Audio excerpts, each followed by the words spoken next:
Okay, in this recording, we're going to talk about continuity. This is in chapter 2.5. Continuity is extremely important because if a function is not continuous at a particular value of x equals c, then it is not differentiable at that value of c.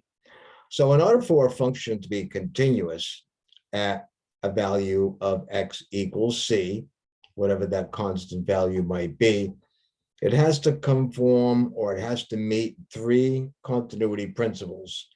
One is that f of c must exist.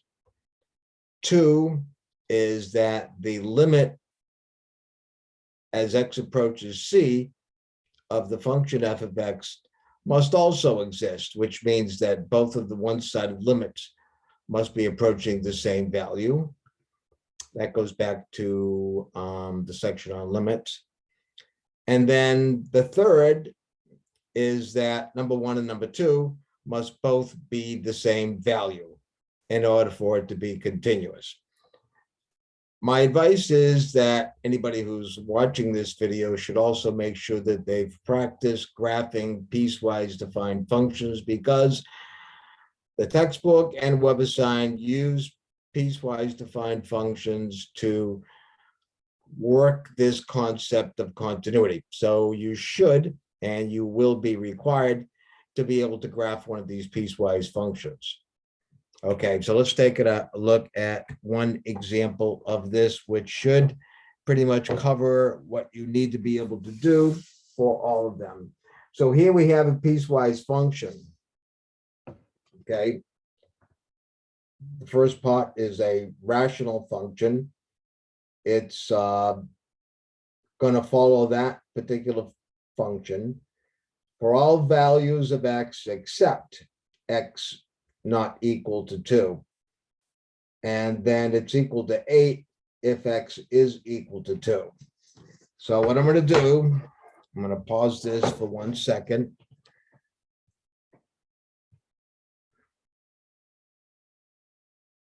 And I'm going to graph this.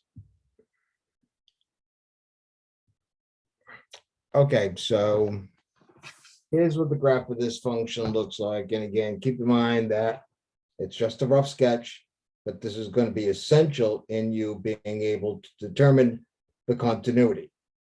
Now, clearly, one of the concepts is that if you cannot draw the function without taking your pencil off the paper, then it is not continuous at that given value of x. But that's not a good mathematical argument, and that's not what's going to be expected of you. So let's take a look and see if this meets the three continuity principles. Number one, does f of 2 exist? So just to the right of the graph, I'm going to put number one, that f of 2 is equal to 8 by definition of the piecewise function. Number two, does the limit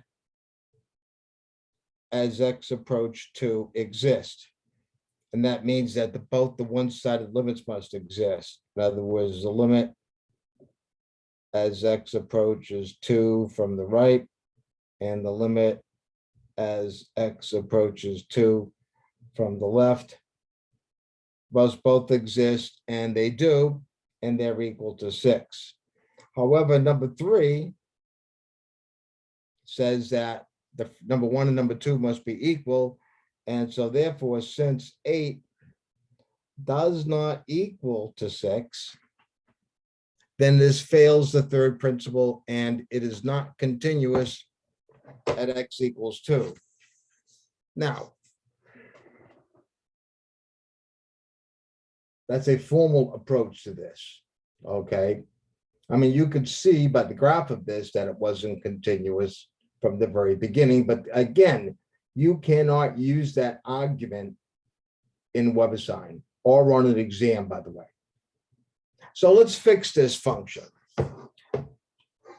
So if I redefine this so that at x equals 2, the function is equal to 6. Okay, so I'm going to redefine the function. So I'm going to fix the hole, by the way, in this function, so that x equals 2, the function is equal to 6.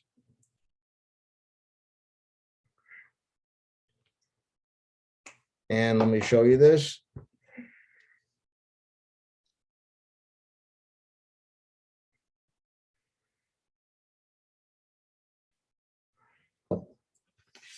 So notice by redefining this function, the piecewise function, so that x equals 2, the function is equal to 6.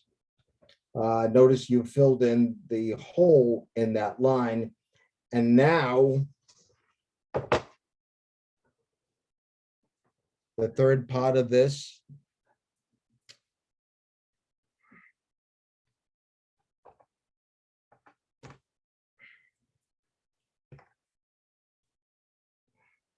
so now f of 2 is equal to 6. And the limit is equal to 6.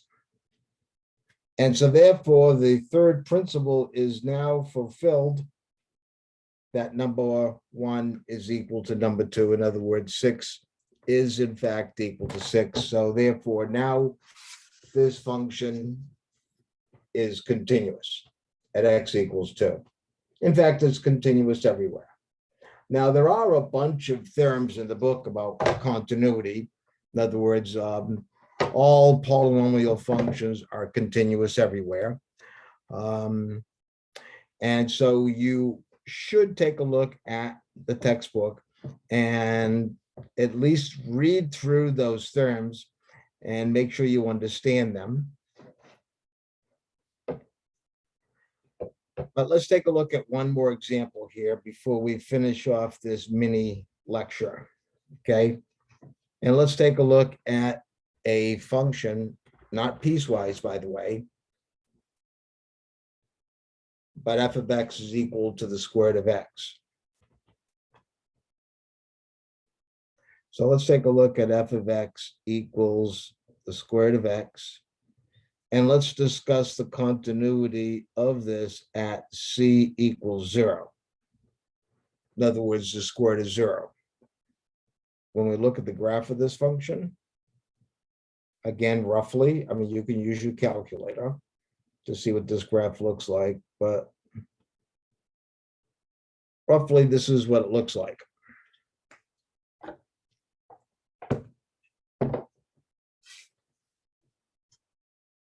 Notice in the real world that this function does not exist for negative values of x.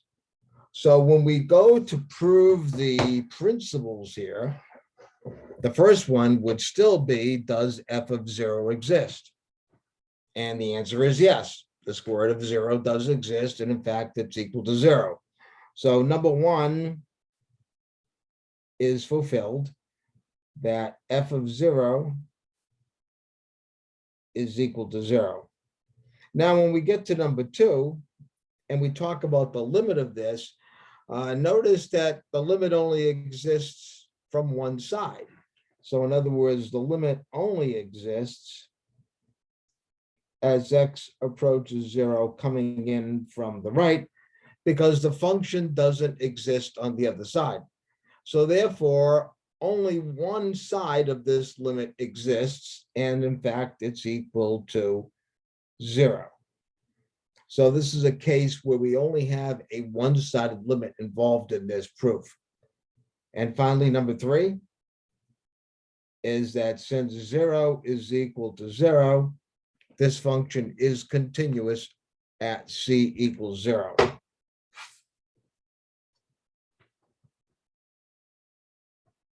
And there you go. Now, again, my advice is